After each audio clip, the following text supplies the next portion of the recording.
Hello everyone! Welcome back to my channel. I am teacher Aubrey and today we are going to learn about the 8 parts of speech. What are the 8 parts of speech? These are the building blocks of English grammar. I'll explain each part, the types, their meanings, and give plenty of examples. What are you waiting for? Let's get started. First, let's begin with nouns. What is a noun? A noun is a naming word. It names a person, place, thing, or idea. What are the types of nouns?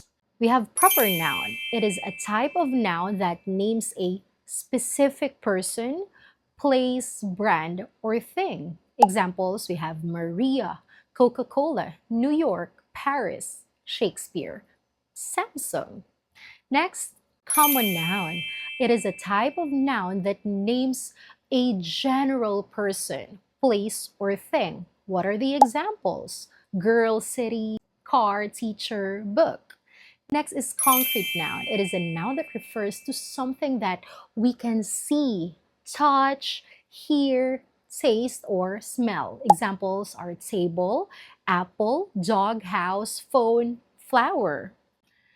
Next, abstract noun. It is a noun that refers to an idea, quality, or feeling. Examples, love, freedom, happiness, wisdom, fear, honesty.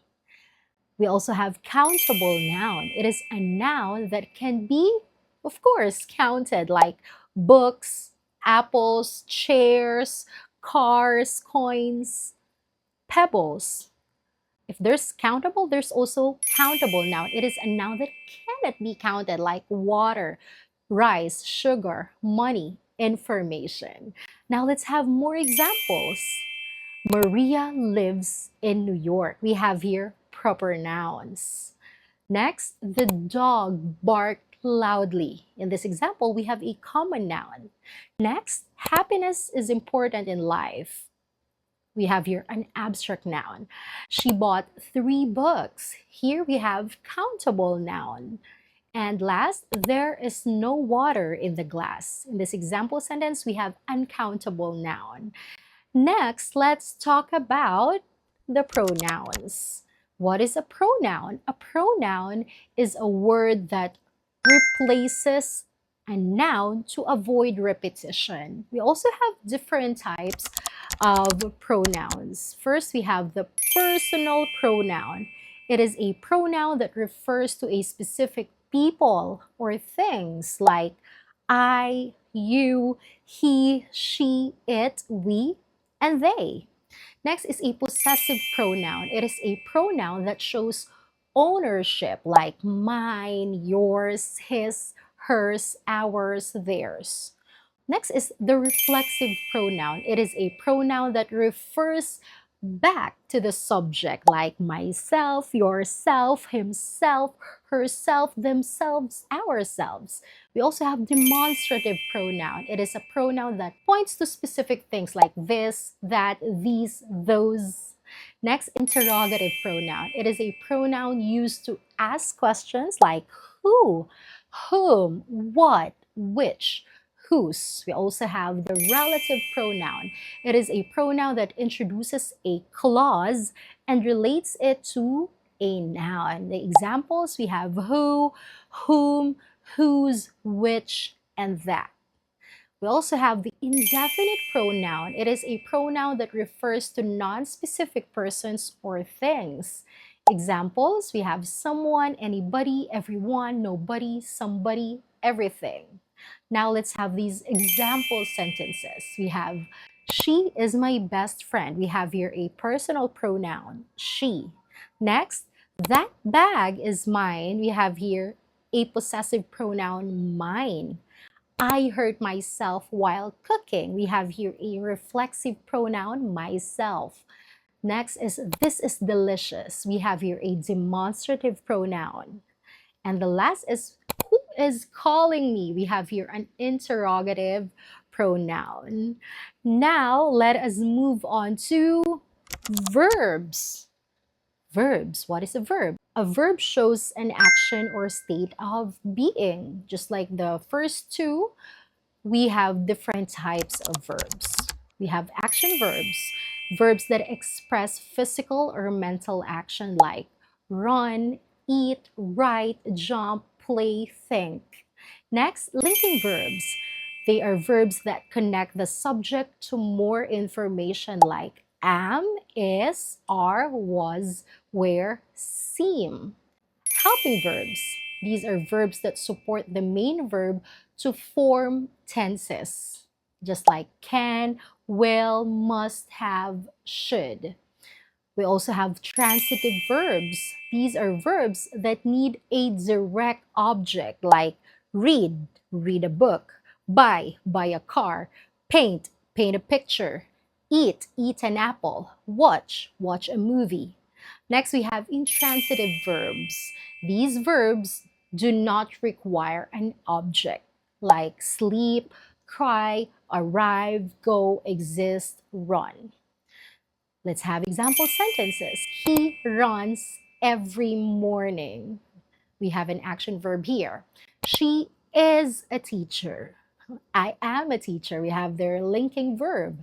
I can dance well. We have here a helping verb. She reads a book every night. That is a transitive verb. Next, we have the baby cried loudly. That's an intransitive verb. After verbs, let's describe things with adjectives. What are adjectives? An adjective describes a noun or a pronoun. What are the types of adjectives? We have descriptive adjectives. Adjectives that describe qualities like beautiful, tall, red, smart, strong, funny. We have quantitative adjectives. They are adjectives that show quantity like some, many, few, several, little, enough. There are also demonstrative adjectives that point out nouns like this, that, these, those, such. Also, we have possessive adjectives that show ownership like my, your, his, her, our, their. There's also interrogative adjectives used in questions like which, what, whose. And of course, there are comparative and superlative adjectives that compare like bigger, biggest, smarter, smartest, better, best, happier, happiest. Let's have example sentences. She has a beautiful dress. We have their descriptive adjective. Next is he ate many apples. We have their quantitative adjective. This bag is heavy. We have demonstrative adjective there. We also have that is my car.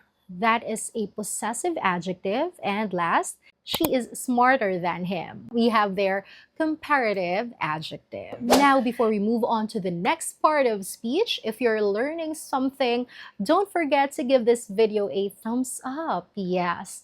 Like and leave a comment below. And of course, share it with those who you think will benefit from it because sharing is caring. Now, let us modify actions with adverbs. An adverb modifies a verb, an adjective, or another adverb. So what are the types of adverbs? We have adverbs of manner. It shows something happens like quickly, slowly, carefully, beautifully, badly. We have adverbs of place. It shows where something happens, like here, there, outside, inside, everywhere, nearby. We also have adverbs of time. It shows when something happens, like yesterday, today, tomorrow, soon, later, now. What about adverbs of frequency? It shows how often something happens, like always, never, often, rarely, sometimes, usually. We also have the adverbs of degree that show the intensity of something, like very, to, quite, almost, completely. Now let's try to use them in a sentence. He spoke loudly. We have their adverb of manner. The kids are playing outside. That's for adverb of place. I will call you tomorrow. Adverb of time. She always studies at night. Frequency. This exam is very difficult. That is adverb of degree. There we go. Next up, prepositions. Prepositions show the relationship of a noun or a pronoun with other words. We also have different types of prepositions. We have the preposition of time. Obviously, it shows time. We have at, on, in, during, since, until. If there's preposition of time, there is preposition of place that show the position, like under, over, beside, between, inside. There's a preposition of direction or movement that show movement, like to, into, onto, toward, across, along. Prepositions of cause or reason that show the reason, like because of, due to, owing to, for, thanks to. Let's try to use them in example sentences. We met at 5 p.m. Preposition of time. The cat is under the chair. Preposition of place. She walked into the room. That shows direction. The bird flew over the house. Preposition of movement. The game was canceled because of the rain. That is preposition of reason. Now let us connect ideas with conjunctions. What are conjunctions? Conjunctions join words, phrases, or clauses. What are the types of conjunctions? We have the coordinating conjunctions that join equal ideas like for, and, nor, but, or, yet, so. We also have subordinating conjunctions that join dependent to main clauses like because, although, since, if, while, when. Next is the correlative conjunctions that work in pairs. The either or, neither nor, both, and, not only, but also, whether or. So let's try to use them in sentences. I like apples and bananas. That's coordinating conjunction. She stayed home because it rained. Because, that's subordinating conjunction. You can have either tea or coffee. Correlative conjunction, either or. He is rich, yet unhappy. Coordinating conjunction, yet. She studies hard so she can pass. Coordinating or subordinating depending on use. And finally, let's finish with interjections. What are interjections? They are words that express emotion or sudden reaction. What are its types? We have interjections of joy. Of course, expressing happiness like, yay, wow, great, fantastic. We have interjections of surprise that express shock. Oh, what? Really? Okay, now let's have interjections of pain or sorrow that express sadness or hurt, like, ouch, oh no, ow. Next is interjections of disgust that express dislike, like, ew, yuck, eek. All right, let's try to use them in sentences. Wow, that's amazing. That shows surprise. Hooray, we won the game. That shows joy. Oh no, I lost my wallet. That's for sorrow. Ew, this food tastes bad. That's for disgust. Ouch, I hurt my knee. That's for interjection of pain. And that's it. The 8 parts of speech with their types, meanings, and examples. Again, we have the nouns, the pronouns, the verbs, the adjectives, the adverbs, the prepositions, conjunctions, and interjections. Once you understand these, you will have the foundation to speak and write English more clearly and confidently. If you enjoyed this video, don't forget to like, share, comment, and subscribe for more easy English lessons with me, Teacher Aubrey. Comment below which part of speech do you want me to explain more deeply next time. Thank you so much, my dear learners, and see you on the next one. Bye!